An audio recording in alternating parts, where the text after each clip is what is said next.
یو گایز اند گرلز، خیلی خوش اومدین به این ویدیو. امروز اومدیم با تست کارت گرافیک RX 8080 XT روی بازی The Last of Us پارت 1 روی پی سی. حالا قبلا کرش آواز بود ولی خب با اپدیت هایی که دادن یه بازی خیلی خوب شده و میتونید خیلی راحت تجربهشو بکنید. خب اینجا شما مشخصات سیستم رو می‌بینید، RX 8080 XT و البته نوع XFX مون هستش با ورژن بایوس و ورژن تولیدی کارت گرافیکمون که خب مال 2020 و البته رم 16 گیگ DDR6 سامسونگ. حالا اینجا 16 گیگ رو می‌بینید و ادرنالین 2410 گیگ که خب در حال حاضر زمان ضبط ویدیو بیرون اومده و البته ریسایزبل بارمون هم اینیبل هستش. و اینم بهتون بگم که سیستم تست بنچمون رایزن 5 3600 XT، حالا رایزن 5 3600 هستش و 612 رشته که یک کمی اورکلاک شده. رممون هم 32 گیگ 3600 هستن که خب قبلا توی تست بنچ های قبلی ما اورکلاکش کردیم ولی خب توی این تست بنچ ما اورکلاکش نکردیم و حالت معمولی هستش. بازی هم روی SSD هستش. خب SSD لکسار هستش، نسل 3 گیگ ریراید هستش و کارت گرافیکمون هم که خب 8080 XT هستش. خب بریم سر وقت تستمون. خب ما اومدیم الان توی قسمت کپیتال هستیم که خب اینجا خب شما خودتون بهتر از من میدونید یکی از بهترین اینتنسیو دراهایی هستش که دهن گرافیک رو صاف میکنه و خب البته خیلی بده. خب ببینید ما کارت گرافیک 6080 XT دادیم، رندرایزشون رد 80 هستش و البته وی سینک و فریم جنریشن و آنتیلیزینگ یعنی FSR ما خاموشه، رندرایزشون هم از 100 هستش و البته یعنی میشه گفت رزولوشن 80 پی هستیم.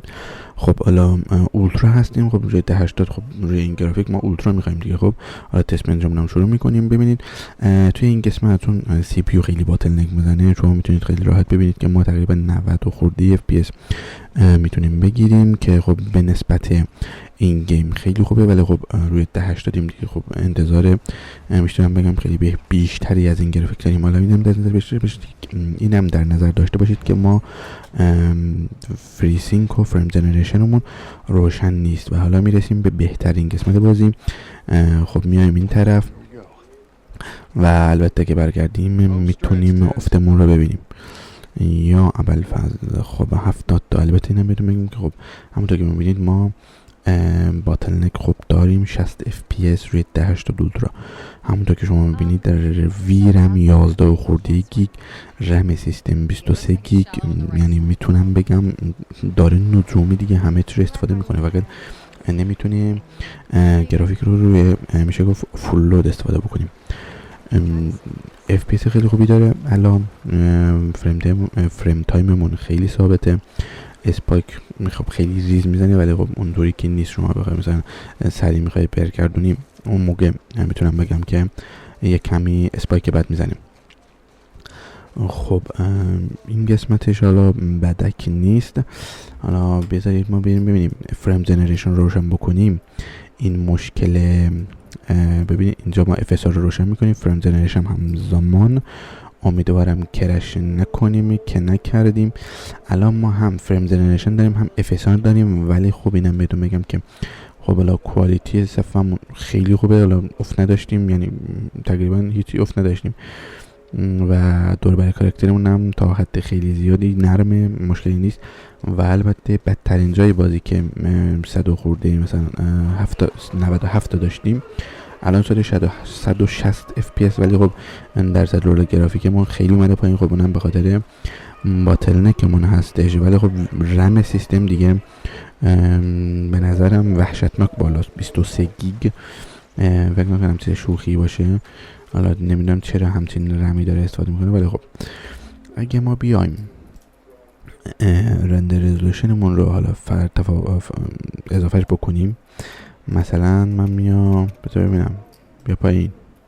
خب 1080 تهشه، 1080 یعنی میذاری تهش باشه. خب شارپنس مون ما میاریم اینجا 65 تا 70. من 70 خیلی دوست دارش، حالا 71 شد ولی خب البته اینجا دیگه رندر رزولوشن بهمون نمیده و باید ما اسکیل رندرینگ رو ببینید. ما الان اگه اینو خاموشش بکنیم یعنی اپلایش بزنیم الان از حالت فشار خارج میشیم. من اینو میارم میزنم 200 یعنی 4K میشه تصویر اونجا شما میو ابوالفضل الو پلیز ویت. خب چشم. خب الان ما آمدیم، الان روی تو 4K هستیم.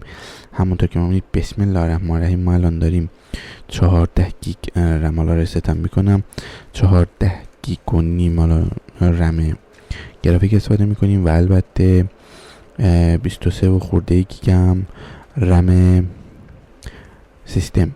و همونطور که شما میبینید ما الان داریم 40 FPS میگیریم توی یکی از بدترین جای بازی که خب چون بازی استوری لاینه فریم تایممون هم ثابت تره، میتونم بگم که یه FPS خیلی خوبه و معقولیه و خیلی راحت میشه بازیش کرد. حالا اینجا تقریبا میشه گفت یکی از بدترین جای بازیه که FPS بدی داره. حالا اینجا شما مثلا 35 36 حالا اوریجمون رو بگیم 41 تا داریم میگیریم، جاهای دیگه مثلا میشه یکم شاید بیاد بالاتر، مثلا بشه 50 تا اینا که به نظر من خوب و مناسبه. حالا ما اینو سینماتیکمون هم ردش میکنیم. خب باز 46 و اینا که به نظرم خیلی خوب مناسبه. یعنی حالا اگه از اینجا بخوایم خارج بشیم هم اونجا هم یه افتی داریم، حالا اونم بخوایم بریم رکوردش بکنم، ولی خب مثل نسبت قبل شاید نباشه. خب ما الان میایم حالا اینجا یکم آروم ردش میشیم. 47 تا 48 تا گفتم FPS مون یکم میاد بالا، ولی البته اینجا یه دونه درخت داریم که اونجا هستش، یه دونه درخت داریم که افت خیلی شدید میده. ببینید اینجا از 37 35 34 شما ببینید این قسمت هم خیلی افت شدیدی میزنه، اسپایک های وحشتناک، نمیدونم چی داره ولی خب خیلی افت میزنه، نتونستن اپتیمایزش کنن دیگه. حالا میبینید از اونجا فاصله گرفتیم شد 40 خورده ای و البته ما میریم واسه دعوا و امیدوارم که شما یه لذتی ببرید از این گیم پلی داشتون. خب الان ما میایم اینجا. سلام علیک داشت. خب بای بای بای بای. داشت با من شوخی میکنی دیگه؟ آره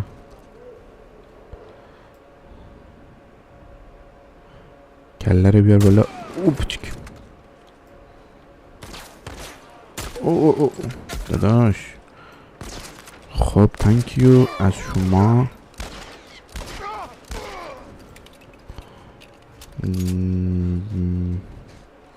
گاگولمون از پشت اومده بود. اینم از شما، خیلی ممنونتانیم. شما بیا بشین جا ما میایم. خب اینجا عددی نیست. خب ببینید توی ماهیت شما خودتون میبینید 50 FPS روی 4K بدون هیچ گونه FSR و فریم جنریشنی داریم میگیریم. خب البته الان میرم روی 4K واقعی مانیتور روی 4K میذاریم و میریم واسه FSR و فریم جنریشن که فکرم نکنم خب 100 تا 90 به بالا FPS خواهد داد، یعنی اصلا فکرشم نکنید، ولی خب 90 به بالا FPS خواهیم گرفت، یعنی بدون هیچ گونه شکی که اگه حالا بذار رد شیم داداش. خب هیچ گونه شکی هم درشون. این قسمت هم شما خودتون میبینید یه افت FPS خیلی وحشتناکه داریم میزنیم. بیا بابا. خب ما الان اومدیم با کیفیت 2K همونجا اینجا میبینید و البته FSR و فریم جنریشن رو خاموشه، رندر رزولوشن روی 100% هستش و البته میخوام بیام اینجا حالا گرافیکم بهتون نشون بدم. گرافیکم هم روی پریست اولترا هستش، حالا میخوایم اولترا باز تستش بکنیم چون ما واقعا این کارت گرافیک واسه اولترا اصلا زیر اولترا اصلا راه نداریم. حالا همینطور که میبینید فریم تایممون خیلی ثابت تره. خب دلیل هستش اینه که ما الان باتل نکمون تقریبا 99% رفع شده. ویرممون روی 12 گیگ و خورده 12 گیگ حالا بذاریم روی 12 گیگ. سی پی یومون تقریبا 90 خورده حالا 90% لوده و رم سیستمون هم روی 12 گیگ. حالا نمیدونم چرا یه بار که گیم رو ریستارت کردم حالا روی 1080 رم خیلی بیشتری استفاده میکنه تا به نسبت روی 2K. برگردیم میشه FPS ما.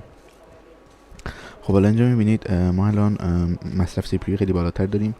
گرافیکمون تقریبا میتونم بگم یه 5-6% 5% تقریبا زیر 5% باتلنک خورد. حالا شما با مصرف بک میتونید اینو پی ببرید. گرافیک ما 255 واتی هستش که الان ما 254 وات داریم میگیریم، تقریبا 100% لودیم.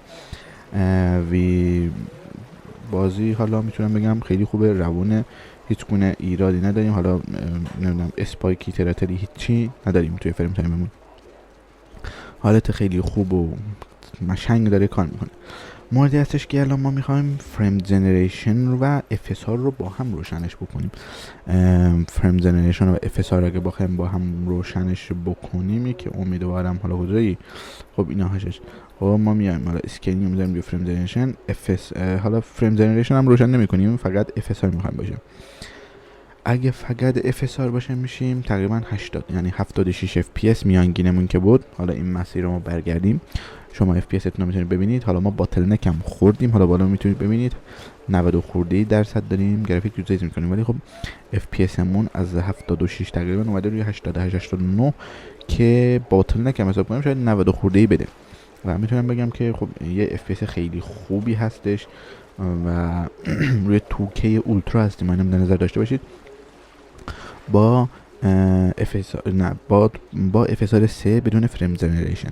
خب ویرممون حالا یکم کم شد، رم سیستم یکم زیاد شد. حالا ما میام حالا چیزمون هم روشن کنیم، فریم جنریشن رو هم روشنش بنمایانیم. اینم از اوشون بیا اینجا ببینم داش و سلام بر 160 FPS. حالا فکر کنم 150-120 سال به زور بده. حالا واقعا 150 FPS بابا شوخی نکن ما داداش. حالا 130 بذاریم، حالا FPS خیلی خیلی قابل قبول، از قابل قبول هم اونورتر داریم. یعنی شما روی کیفیت 2K حالا خودت نما رو ببینید ما الان میام روی دیسپلیمون روی کیفیت 2K هستیم، اینجا 1440p هستیم و البته FSR 3 و با فریم جنریشن AMD روشن هستش، هر دوتا با هم. شارپنسمون هم گذاشتیم روی 71%. حالا 70% مشکلی اصلا پیش نمیاد، یعنی فرقی نمیکنه براش AMD. و البته پریستمون هم بهتون نشون بدم، اولترای پریست هست، یعنی بالاتر از این ما نداریم. اولترای پریست هستش و تقریبا داریم حالا میشه گفت 130 مثلا فکر کنم میانگین 130 اینا بگیریم. حالا ما وقتی داریم به مناطق کمتر، یعنی مناطق فشار کمتر نزدیک میشیم، FPS خیلی بیشتر میگیریم. حالا میتونم بگم شما با این گرافیک با فریم جنریشن FSR میتونید خیلی راحت FPS های مثلا روی 2K توی محیط های دیگه شاید مثلا FPS 200 هم راحت بگیرید، یعنی اصلا ردخور نداره، خیلی راحت یه FPS بهتون میده که حالشو میبرید. حالا انجام ما میریم سمت اون درخت ها، اون قسمتی که میپریم اونجا هم یه اسپایک خیلی ریز میزنه، ولی خب اسپایک قابل توجهی هم نیست، ولی خب یه افت خیلی حالا میشه گفت متوسط داره رو به پایین میزنه. FPS هم خیلی خوبه، ولی خب فریم تایم هم یکم اسپایک داره. میبینید این اسپایک فکر کنم به خاطر باتلنک اون هم میبینید اینجا ما سی پی یو باتلنک داریم، البته سی پی یو باتلنک هم داریم آره، یعنی میتونم بگم این اسپایک شاید از سی پی یو باتلنکمون باشه که یعنی ما روی 2K اولترا حتی با رایزن 5 3600 یه سی پی یو راحت میتونم بگم یه سی پی یو رایزن 7 تا i7 نیازه واسه این کارت. اگه بخواید روی 1080 پلی بدید آینا اینم نیازه، یعنی واقعا آینا نیازه، یعنی بدون شوخی واقعا آینا نیازید.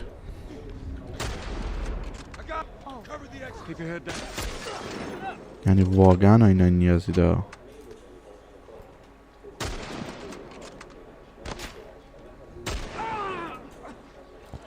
یا ابرفرد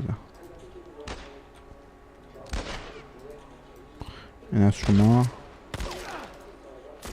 داداش.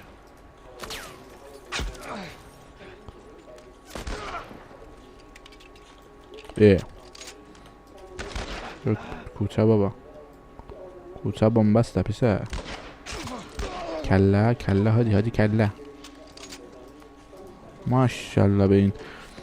حالا ما چشم بیشتر روی FPS و ایناست، ولی خب توی فایت هم ما زیر 120 اینا نیومدیم که میتونم بگم یه FPS خیلی خوبیه. خب ولی خب این اسپایک زدن 100% از طرف CPU من هستش که باتل نک داره میزنه.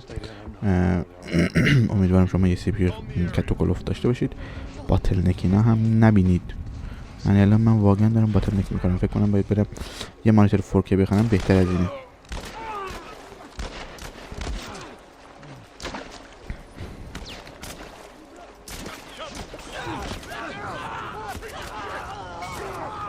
برو بابا. خب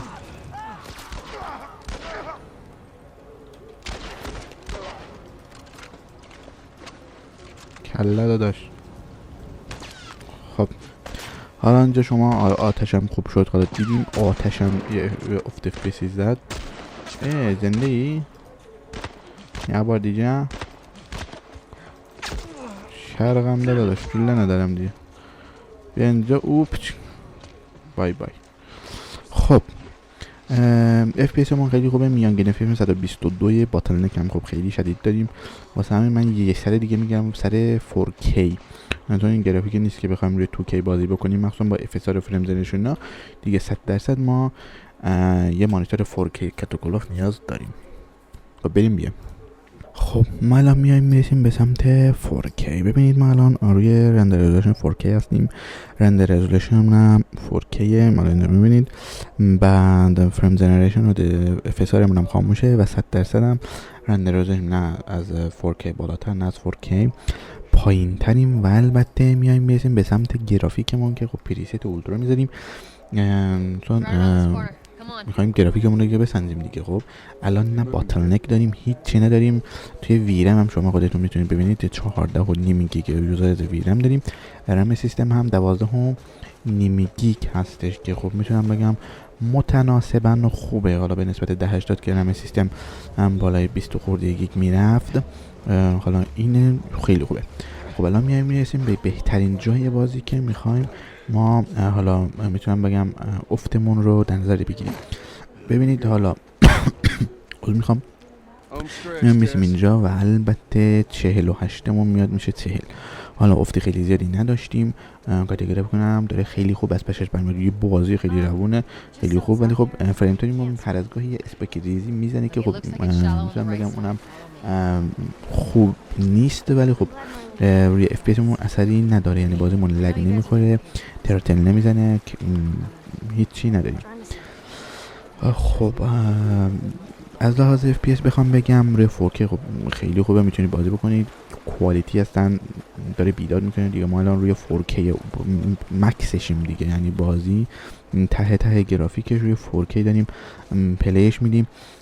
الان ما بخوایم بریم فریم جنریشن و FSR رو هم با هم روشن بکنیم، ولی البته میرم FSR رو روشن میکنم چون گرافیک دیگه واقعا داره خیلی خوب عمل میکنه. یعنی فکر نکنم نیاز باشه بریم روی میدیوم و اینا، گرافیک واقعا داره خیلی خوب عمل میکنه. میایم اسکیل مودمون رو اینو آنش میکنیم، رندر حالا فریم جنریشن خاموش، فقط FSR. خب بیایم اینجا. اگر شما خودتون میبینید 50 FPS یعنی 43 رو کرد 58 59، یعنی بدترین جای بازی ما داریم FPS 50 و اینا تا 60 و اینا میگیریم که از نظر من خیلی خوبه. FPS خیلی قابل قبولی داره، افت نداریم، اسپایک نداریم، باز خوبه. ویرممون اومد یکم پایین‌تر، یعنی از 14 خورده 14 6 هم بود، اومد روی 13 گیگ و رممون هم 13 گیگ شده که خوبه، بد نیست. یعنی با رم 16 گیگ هم شما میتونید خیلی راحت روی 4K پلی بدید، ولی خب روی کادی گرافیک مثل 3080 اینا دیگه فکر نکنم ترای بدید حتی روی 4K. یعنی واقعا ویرم یوزر خیلی وحشتناکی داره این گیم. خب FPS 50 خورده‌ای گرفتیم که از نظر من یه FPS خیلی خوبی هستش توی بدترین جای بازی. و الان میایم روی فریم جنریشن و سلام کنید بر نزدیک 100 FPS یا ابوالفضل. ما الان هستیم روی 4K اولترا. با تنظیمات نشون بدم برخی از ویورا نکنن توش. ببینید ما پریست دیسپلیمون 4K هستش، وی سینکمون هم خاموشه. حالا توی AMD اگه بخواید بخی از گیم ها تراتل اینا نداشته باشید یا اسپایک نداشته باشید توی فریم تایمتون، بهتره وی سینک رو خاموش کنید. آنتی الیزینگ هم خاموشه، به نسبت خب فریم جنریشن نسل ما روشنه و FSR داریم، فریم جنریشن داریم، FSR نسل با فریم جنریشن داریم.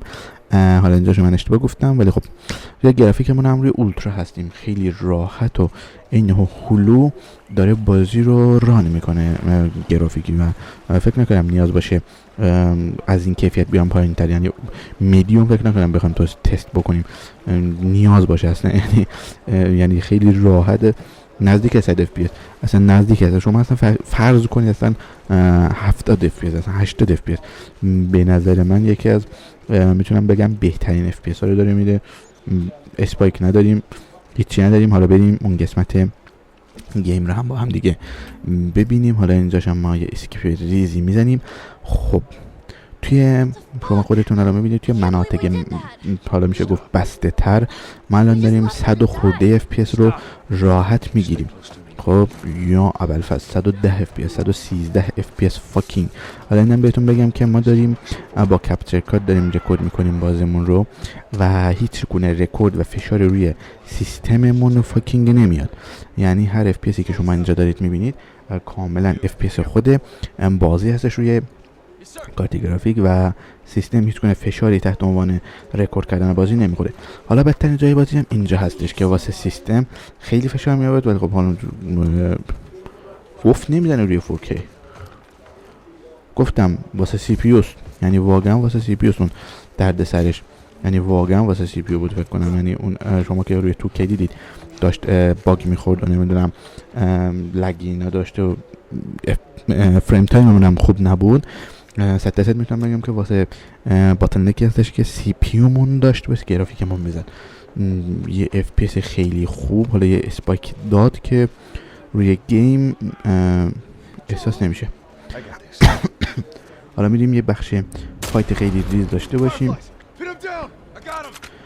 یه فایت خیلی ریز داشته باشیم 96 اف پی اس، یعنی روی فایت هم ما هیچ گونه افتی نداریم، یعنی فاکینگ عالی، اصلا 20 از 20. چی بگم؟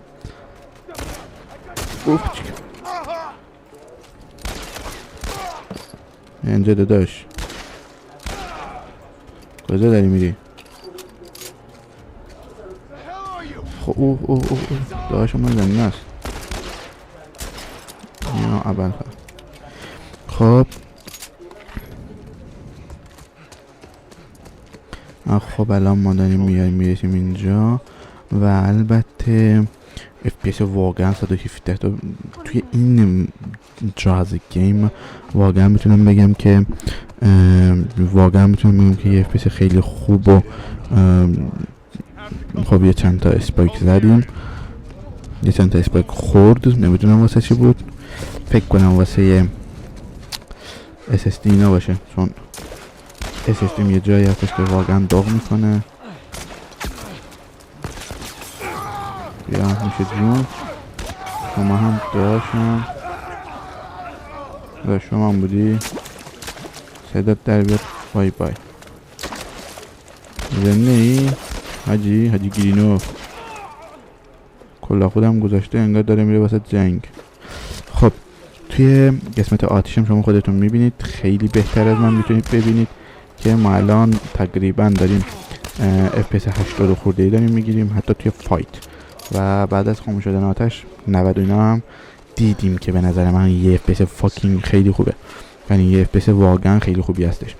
خب الان میریم یه محیط دیگه که خب جی پی اینتنسیو تر باشه، یعنی محیط دعوا اینا نداشته باشه، ولی خب یه فشار کاری ریزی روی گرافیک هم بیاره.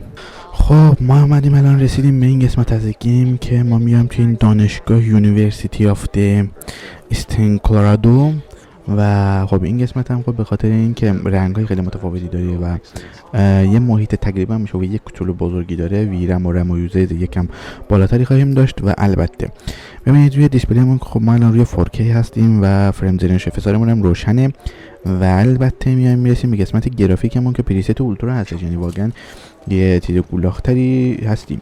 حالا توی جای قبلی ما تقریبا میشه گفت 80 خورده 85 اینا FPS اوریجمون بود. حالا شما بهتر از من میبینید چون من یادم نیست، چون لودینگ ها اینا خیلی طول میکشه. واسه همین روی 4K اولترا ما الان داریم 100 FPS میگیریم.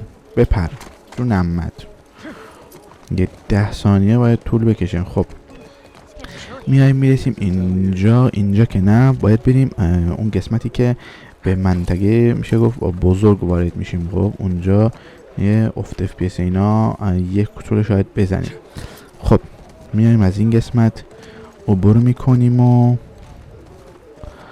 خب میایم از این قسمت عبور میکنیم و حالا ببینیم چی میشه. یعنی واقعا 109 یعنی واقعا یه FPS خیلی، یعنی محیط بسته هستن زیر 100 اصلا نمیبینید.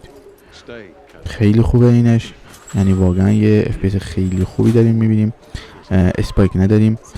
ویرم یوزرمون 13 خورده گیگه و سی پی یو رم سیستم هم داره خیلی خوب استفاده میکنه، یعنی 13 و 6 گیگ. یعنی شما میتونید با یه مثلا رم 16 گیگ خیلی راحت کارو پیش ببرید و حالشو ببرید و مشکلی فکر نکنم براتون پیش بیاد.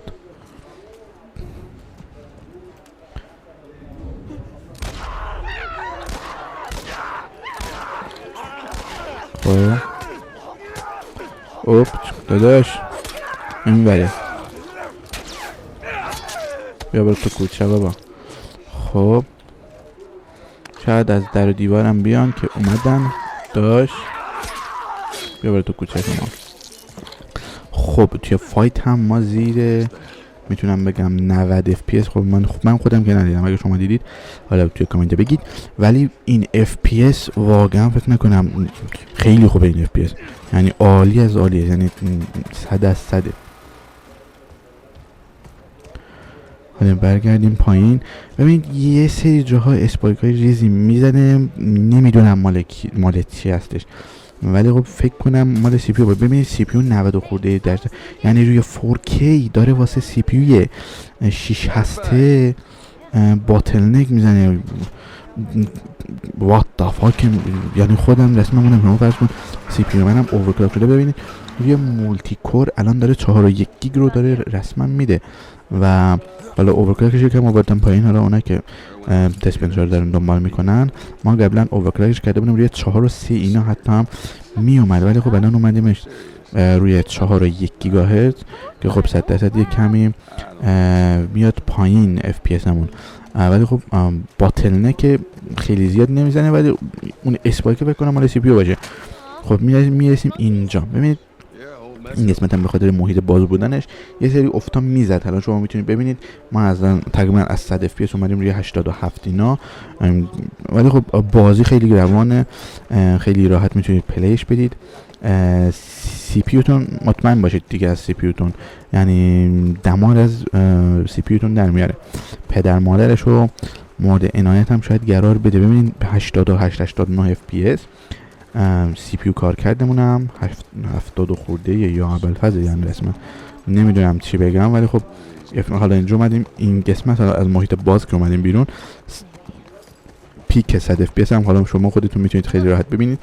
اوریج FPS منطقه این منطقه هم 100 فاکینگ 102 AMD داره چی کار میکنه من هم نمیدونم، یکی جلوشو بگیره. یعنی واقعا خب اینم بهتون بگم که با کارت گرافیکایی مثلا 3080 که 10 گیگن، حالا اونجا شما مشکل چیپ نخواهید داشت. خب چیپ مثلا 3080 اینا تقریبا توی برخی از جاها مثل این گرافیکه، برخی جاها از این قوی تره، مخصوصا توی ری تریسینگ اینا خیلی قوی تره، ولی خب توی اکثر جاها 100% مثل اینه یا از اینم یکم شاید ضعیفتر هم باشه. حالا مثلا بعضی بازیایی که اپتیمایز AMD باشن خب 100% AMD قوی‌تر عملکرد خواهد داشت. توی بازی‌هایی که نویدیا اپتیمایزن 3080 اینا، ولی خب با 3080 فکر نکنم منطقی باشه شما مثلا بیاید بازی رو پلی بدید. مثلا خودتون الان بهتر از من میبینید 13 و 8 هم یعنی 14 گیگ ما الان ویرم داریم استفاده میکنیم که 10 گیگ شما 100% کم میارید. یعنی واقعا روی 10 گیگ شما ویرم کم میارید که این میتونه روی FPS تون خیلی اثر بذاره. ولی خب اگه 3080 Ti دارید خیلی راحت میتونید 4K بازی کنید. روی دیگه کارت گرافیک های 3070 Ti هم توصیه نمیکنم بالای، حتی بیاید برید سمت حتی 2K هم فکر کنم مناسب نمیشه، چون حالا شما خودتون هم دیدید ویرم یوزیجش خیلی بالاست. حالا روی 1080 نمیدونم رم یوزیجش بالا بود، ولی خب الان رم سیستم خیلی خوبه، ویرمش هم متناسباً حالا 14 گیگه و میتونم بگم شما میتونید از این بازی لذت خوب رو ببرید. اگه تست های دیگه هم شما میخواید اگه میخواید بهمون بگید، ما حالا من خودم واسهتون رکورد میکنم توی کانال هم آپلود میکنم، حالا چه با این گرافیک چه با گرافیک های دیگه. لایک هم یادتون نره. اینم از تیم تست واقعا AMD پشت کارت گرافیکاش مونده نسل 6000شون و با دادن FSR و فریم جنریشن یه غول بیشاخدم ازشون ساخته. 90 FPS روی 4K و کیفیت اولترا. هیچی دیگه. لایک و ساب یادتون نره. فعلا بای بای، پیس اوت.